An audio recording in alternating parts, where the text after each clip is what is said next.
Most people think that you need to grind hard or work hard at your 9 to 5 in order to succeed. But often the people that do win are the ones who have mastered tiny, consistent habits, and they practice that all throughout their working life. In this video, I'm going to be discussing 5 of those micro habits with you so that you can use them to succeed at work as well. The first habit is to start curating a wins folder, right? So sometimes people give you compliments at work on a project, they'll email you stuff, they will say thank you for a good job done on this. Save all of those things in a wins folder. Maybe you have recently published a paper. Maybe somebody even commented on that paper on social media, right? Go ahead and put that in your wins folder. Anything that smells, looks, walks like success when it comes to your work, save it in some kind of folder. And the reason you should save it is because a lot of us think we will remember, but let me tell you, all of us, we're unreliable witnesses, okay? Especially when it comes to our work. Let me tell you, sometimes I will go back through things, I'll go back through emails, I'll go back through a wins folder I've created, and I'll be like, wow, even I'll go back through my journal, right? And I'll be like, wow, I can't even remember that this happened on so and so date. And so you can think of this as your corporate diary or your corporate journal, where you are keeping, where you are documenting all these wins and these milestones you are hitting. Now, the reason why I think this is absolutely important for you to do, and you can do this once a week, you can do this once a month, you can do this as soon as they happen, right? Choose something that works for you, but whatever you do, create this folder, because like I said, we're unreliable witnesses sometimes when it comes to our own work. At most companies, there are self-assessments that you have to do. Sometimes it's quarterly, sometimes it's like every 6 months, or it's yearly. And during that first year when I was working outside of academia in the corporate world, right, I didn't know that I had to keep track of some of these wins. And so when those self-assessment periods came around, I was racking my brain to find, okay, what did I do? And I remember the very first year I was at the company I'm at now, my boss actually had to remind me of some of the stuff I had done, right? I had done this self-assessment and he read through it and he was like, well, what about this? And what about that? And I'm like, oh yeah. So keeping that wins folder, keeping that folder of your achievement, your accomplishments, your compliments, all of these wins will allow you to accurately assess yourself and document that in these yearly reviews. Another really useful use case for this is when you are in meetings or when you are in one-on-ones with your boss. It's a really nice thing, not always. You don't want to be the one that is always talking about your wins, right? And look at me, it can get to be like that. But in some ways also in the corporate world, if you do not brag a little bit, right? You don't want to make it annoying, but if you don't brag a little bit about what you've done and the work that you've done, and to be honest, is it bragging if you really did it, right? Let me know in the comments. Put yes or no in the comments if it's not really bragging if you really did it, right?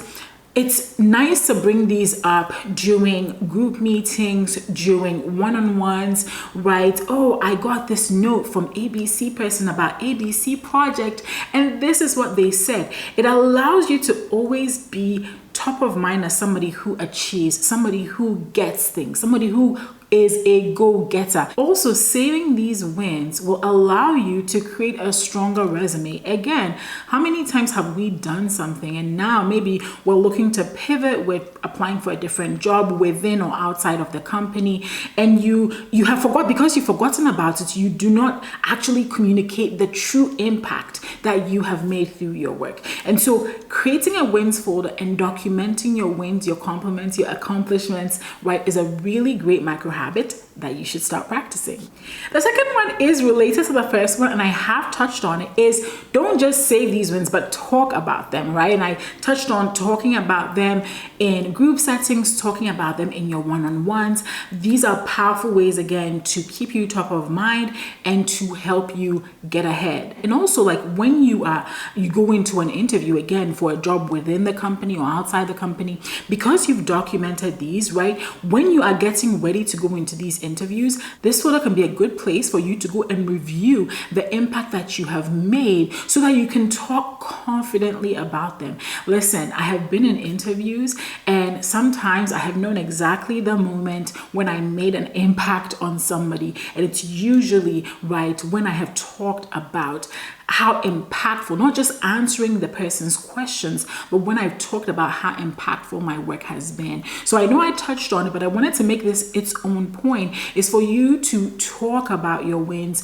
in all these settings that I've mentioned. The third micro habit is to block off time to do deep work on the projects that move the needle. And both of these phrases, deep work, shallow work, I first discovered them in Cal Newport's work in his book, Deep Work.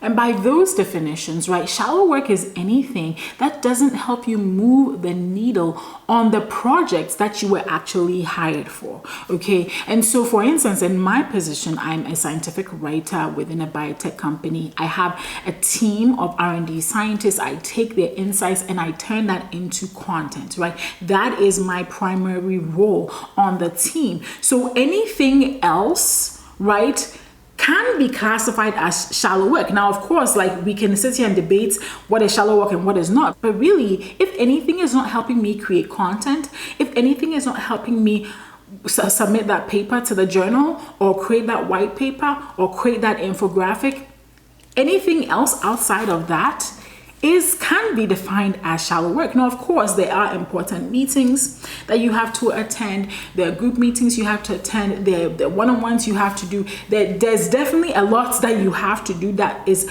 supporting your work. But one of the things I've really learned to do is to prioritize, right? Like, when I get into work and I check my email and I see an email that is not serving any agenda of mine, but the agenda of the other person that sent it, that email is not going to take priority for my day. But unfortunately, what ends up happening for a lot of us, and I'm not saying that I'm perfect at this, I'm a work in progress myself, is that we'll see these emails and there is this urge to respond to them right now. And you may think, oh, I'm just going to spend 5 minutes responding to this person. But let me tell you, sometimes when I check an email and I'm like, oh, this is going to take me 5 minutes. Maybe that person is asking me for some document, and maybe I haven't worked on that document in 6 months. And now I have to go dig through folders to find where that document is. Pick it out, give them the right version, try to craft an email response to that person. And what I thought would be a quick response of 5 minutes now ends up taking 30 minutes, 45 minutes, because I spent time trying to dig in my memory and dig in my folders to find where this document is that I haven't worked on for the last 6 months, because I've worked on hundreds of other documents since then, right? Now, I do have a system that helps me organize my folders, but the point I'm trying to make here is sometimes what you think will take 5 minutes doesn't really take 5 minutes, and that eats into your productive time. And I don't know about you, but we all have times of the day where we're most productive. For me, that is not in the afternoons, okay? That is not in the afternoons. Usually, I'm very, very productive between the hours of 10 and 12, maybe 1 and 2 p.m. That's afternoon. But after 3 o'clock, I'm not as productive. So if you know that about yourself, then you really want to build the times when you do your deep work around those hours when you are most productive, when you feel the most energetic, right? And so these are the hours where I feel most energetic, and those are the times when I really focus on doing deep work. So one of the tricks that you can do to really protect your time is, of course, like, maybe shut down that email, but is to block off time on your calendar where you are doing this deep work as much as possible, right? And sometimes there are people that will send me messages and say, hey, G, how about this and how about that? And there have been times when I have communicated to them, I understand that this project maybe is important to you, but at this time, with the resources that I have, the time resources, the energy resources I have, I don't go into all that, but the resources I have, I cannot do this until ABC date. Right? And so you set an expectation. So there's not an expectation that, oh, as soon as I get this email, as soon as I get this request, G is jumping at it. No, I have to protect my time, because one of the things I realized, if you don't protect your time, somebody else will steal it. I don't want anybody to steal my time in the comments. Okay, I'm trying to get you to comment, because when you do comment, it does tell YouTube that this video is valuable and that they should push it to other people just like you. So please do comment below and let me know. I don't want anybody to steal my time. Put that in the comments below, right? So it's important that you create this micro habit of protecting your time. Maybe it's 2 hours a day, maybe it's 3 hours a day, where you're really deeply focused on the projects that move the needle. Hey, did you know that I speak to and train groups at universities, colleges, and professional organizations on the topics I cover on this channel? I do. So if your group would like to bring me in virtually or in person to cover intentional career design, personal branding that builds your career, careers within scientific communications or biotech, go to theboldphd.com/speaking. Number 4 is to suggest additional ways where you can add value. Now, yes, I know that you're busy working on multiple projects and you have deadlines to meet and you're already up to here in projects. I understand that, and you're working on those. I'm not saying you should disrupt those to work on something new, but my managers and people in leadership, I've learned, love to hear your ideas. And so if you've noticed problems and perhaps you've thought of 1 or 2 ways to solve those problems, or maybe there's a process that has been used for a very long time, but that process could be improved and you're already using that improvement, or there is an idea that you get from somebody else and you think about how that idea borrowed from somewhere else may make the work of yourself and your team better. It is a wonderful thing to document that idea and to discuss that idea. At my company, there is a portal where you can submit ideas, and you can do that. It's a really great way to show that you're innovative and that you're a problem solver. And so personally, towards the end of last year, I noticed that there was a process within my team. We were collecting a lot of voice of customer, and this just means when you interface with customers, right? They tell you their experiences working with your products, the experiences they have with good and bad, right? They share that, and this actually really helps companies to improve on products, right? And so this voice of customer data, we collected a lot of it, and I began to think, what if we use some AI tools to help us understand this voice of customer, VOC, better? And it was something that it's an idea, right? Other people have employed it, but it hadn't been employed on my team. And I shared that with my manager, and recently I started building that out. Well, guess what? That is something that now I can add to my skill set, I can put on my resume, and my manager can commend me for and can recommend me for promotions for, right? And so suggest new and innovative ideas. Maybe it's just 1 a year or 2 a year, maybe it's 1 a quarter, but as you work, right, be looking for problems, be looking for solutions to those problems, and don't be afraid to share them. So number 5, okay, I am as passionate about my work as I am passionate about taking a well-deserved vacation. And in one of the recent episodes of the Bold PhD podcast, I think it was the one with Jenna Osterland Altman, I was talking about a story where somebody I knew, and we were on vacation, and the person had taken vacation and they kept on checking their work phone. I told them to stop checking their work phone and they did not listen to me. Eventually their boss called them and was like, you need to come back right now. And they had to spend money to change their flight plans to get back to work. And I was incredibly annoyed by that. Here's why. Yes, I get that our work, for a lot of us, and maybe this is not very healthy, and maybe this is another video I make, but a lot of us have made our work our identities, and so when we're not doing that, then we feel detached from ourselves. And I want to challenge that a little bit, that you are not your work, right? And therefore, even if you love your work, right, even if you feel a calling to your work, there are times when you should switch off. We are not Energizer bunnies, okay? And because we're not Energizer bunnies, I find that rest and recuperation and taking time off of work is really important.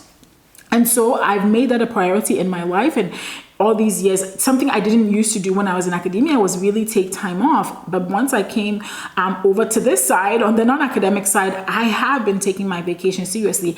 And thankfully, all the managers I've had so far have been very supportive of not reaching out during vacation or not interrupting vacation. The only time maybe I've seen, and this wasn't even me, maybe a team member or two, was a really critical project where that particular person was needed, and so maybe it was requested that they take the vacation a few days after. But so far I've had positive experiences, and I'm very grateful for that.